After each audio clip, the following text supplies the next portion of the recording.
Bonjour tout le monde. Aujourd'hui, une petite vidéo pour vous montrer ce que j'ai fait la semaine dernière et qui n'a pas été de tout repos. Donc, qu'est-ce qu'on va voir? On va voir trois choses. La première chose, c'est le semis de mes cucurbitacées, c'est-à-dire courgettes, concombres, potirons, potimarrons, etc. Deuxième chose, le rempotage de mes tomates que vous avez vu la fois dernière, là, qui sont quand même grandes. Donc je les rempote dans des pots plus grands de 10. Et la troisième chose, c'est la plantation du reste de mes grandes tomates en pleine terre, c'est-à-dire j'essaye des tomates kamikazes. Je vais vous en parler, on va voir tout ça. Allez, c'est parti. Nous sommes le 20 avril, voici un pied de tomate, il doit rester encore 3 semaines dans ce pot. J'ai peur qu'il souffre. Alors pour éviter ce genre de problème, qu'est-ce que je fais? J'utilise un pot de 10 qui est quand même un peu plus grand. Comme ça, il sera quand même un peu plus à l'aise. À l'intérieur duquel, ici en bas, je ne sais pas si vous le voyez, j'ai tamisé mon compost de déchets verts. Et ce qui reste, c'est les gros morceaux qui restent en dessous. Je m'en sers comme drainage. Je mets un peu de terre au fond. On voit qu'au niveau du système racinaire, bon, il est grand temps de le faire. Elles sont encore blanches, c'est bien, mais bon, voilà. J'enlève celle-ci pour pas que ça gêne. Et je rajoute ici mon terreau de rempotage qui est fait donc avec ma fibre de coco et mon compost de déchets verts, comme je vous ai montré dans une vidéo précédente que vous pourrez voir là. Là voilà, c'est en place comme ça. Là, les prêts à là, il va pouvoir tenir 3 semaines de plus. Pour éviter que le dessus du terreau ne sèche trop rapidement, j'utilise, comme vous le savez, ma vermiculite. Mais là, je m'en sers essentiellement comme paillage quoi, sur le dessus pour éviter que ça sèche trop vite. Allez, on continue, je fais les autres et puis voilà pour ce morceau de rempotage. Après le rempotage donc de certaines tomates que je vais tenir encore en serre froide jusqu'au sein de glace, on va parler de mes tomates kamikazes quoi, en quelque sorte. En effet, je fais différents types de tomates. Dans mon jardin, par exemple, j'ai différents endroits où je mets mes tomates, mais ils n'ont pas du tout les mêmes conditions météo. Donc, il faut que j'adapte les tomates en fonction des conditions météo, enfin, des conditions locales de chez moi, quoi. Donc ici par exemple, on est contre. Ici, ça c'est le mur de mon jardin, et ici on est vraiment plein est. Ici vous voyez ces tomates là. Donc il y a le soleil qui arrive, qui tape ici dès que le soleil se lève, c'est-à-dire vers 8 heures c'est déjà au soleil, et à partir de 15 heures, 14-15 heures, c'est à l'ombre. Ce qu'il y a d'intéressant, c'est que le soleil tape sur le mur, et donc on va avoir le mur qui va faire comme tampon et pouvoir me restituer cette chaleur la nuit. Et donc comme ça, j'aurai des températures qui seront quand même la nuit beaucoup plus clémentes que si j'étais en plein vent, quoi. Et donc de ce côté, j'ai installé des pots. Ce sont des pots de 35 litres.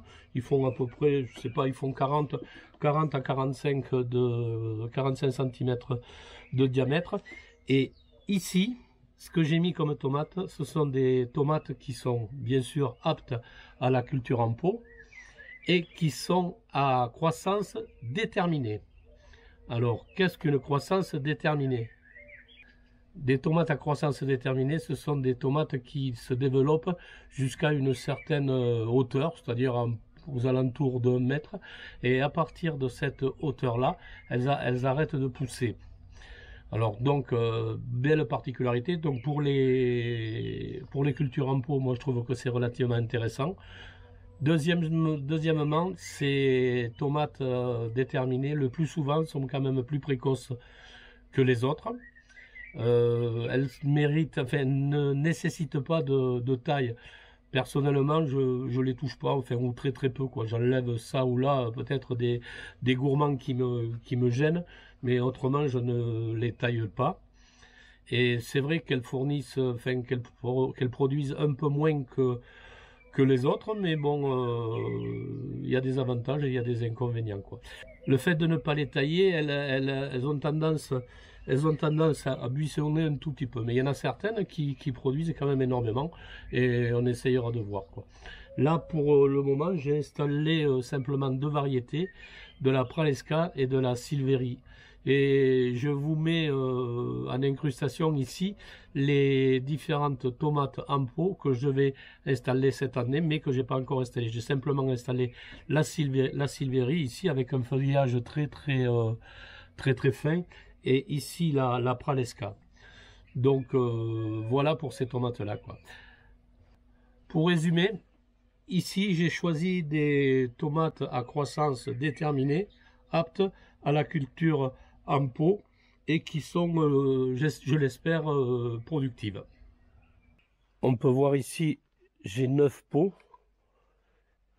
et j'en ai installé que 4, quoi. Ici on regarde la Silvery, vous voyez, avec ce feuillage très fin, et ici la Pralesca. Bon, voici un autre endroit du jardin. Ici c'est contre la haie du voisin.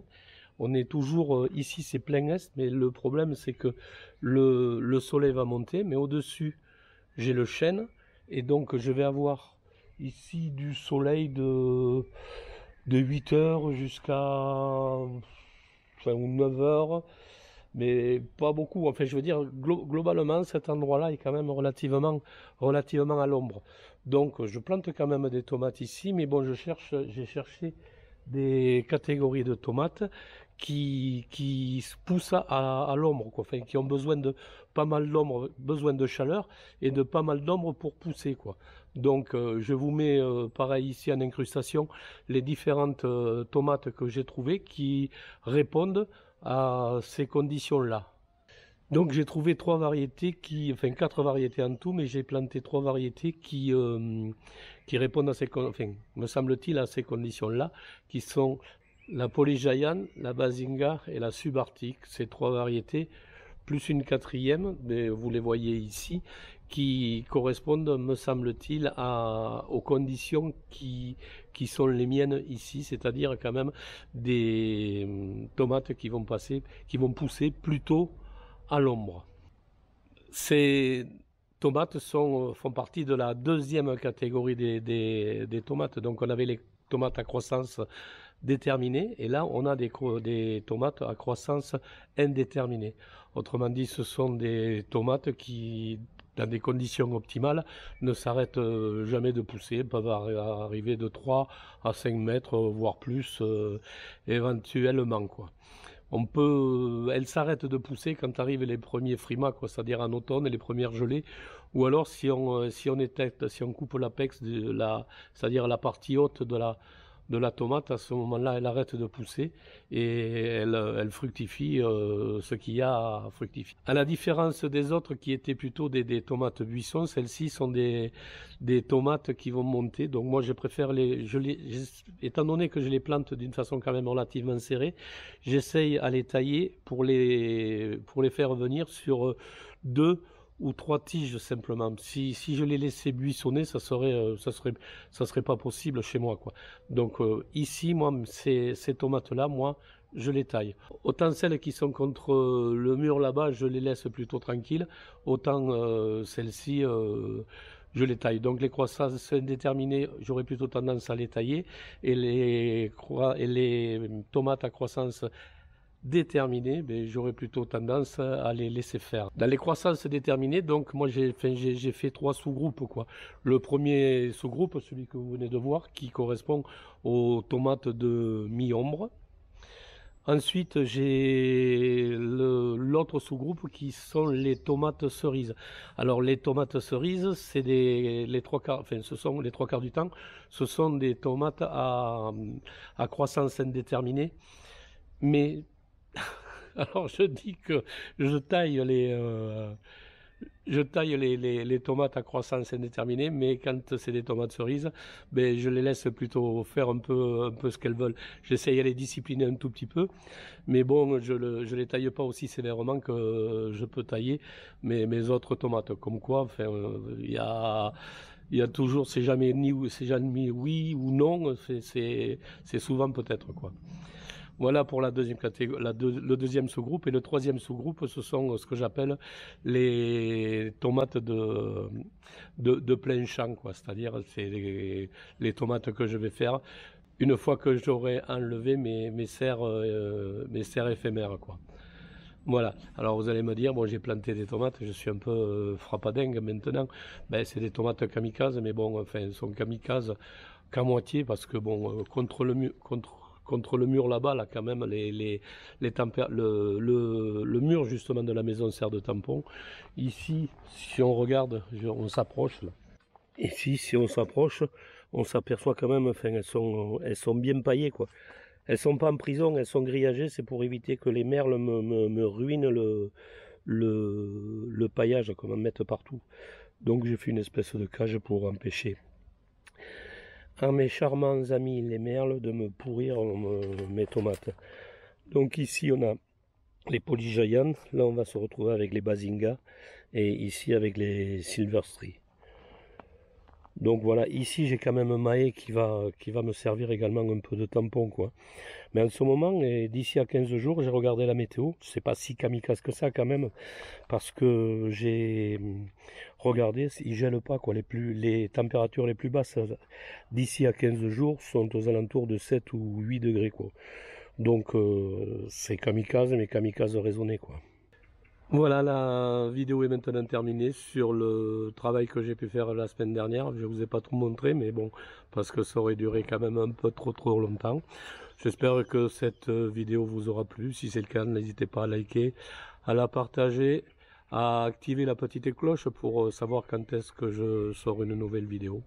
Enfin voilà, bon, mais sur ce, portez-vous bien et bye bye les gens.